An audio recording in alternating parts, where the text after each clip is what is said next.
PIK 1 dan PIK 2. Negara dalam negara atau lepas seperti Singapura dari Malaysia.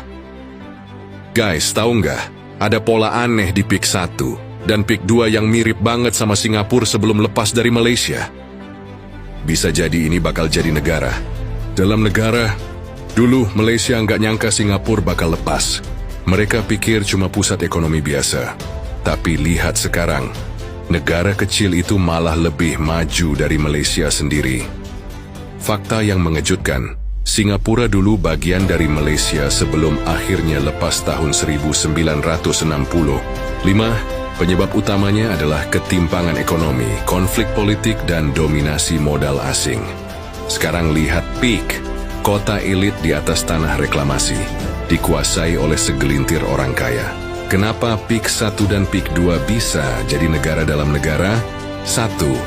Dikuasai konglomerat dengan koneksi global. PIK bukan cuma milik Indonesia, ada investor asing yang menanam modal besar di sini. 2. Isolasi sosial dan ekonomi. Lo perhatiin nggak? PIK itu beda banget sama Jakarta dan Banten. Dia mewah, eksklusif, dan seperti bukan buat semua orang. Bahkan tempat nongkrok dan harga makanannya aja lebih mahal. 3. Berdiri di lahan reklamasi. Sama kayak Singapura, PIK juga dibangun di atas tanah reklamasi. Kalau tanah ini makin meluas dan makin mandiri, apa bedanya sama wilayah otonom? Pertanyaannya, apakah ada motif terselubung? Jangan-jangan ini bukan sekadar proyek properti. Bisa jadi di sini ada skenario yang lebih besar. Beberapa kemungkinan yang bikin pemerintah harus waspada. 1. Bisa jadi zona bebas pajak. Kalau regulasi lemah, bisa jadi PIK akan menjadi wilayah dengan aturan pajak berbeda dari Indonesia.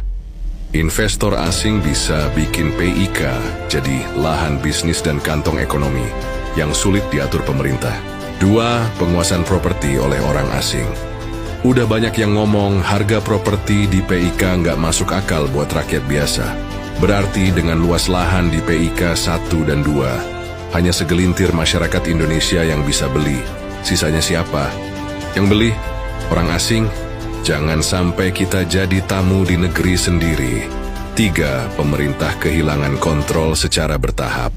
Kalau investasi dan pengelolaan di PIK makin eksklusif, lama-lama bisa aja otonomi penuh. Jangan sampai terulang sejarah Singapura. Dulu Malaysia nggak peduli dan nggak kepikiran, dan tiba-tiba Singapura lepas. Jangan sampai Indonesia mengulang kesalahan Malaysia yang kehilangan Singapura. Solusi buat pemerintah dan masyarakat. 1. Perketat regulasi kepemilikan properti oleh asing. 2. Cegah PIK jadi zona eksklusif tanpa kontrol negara.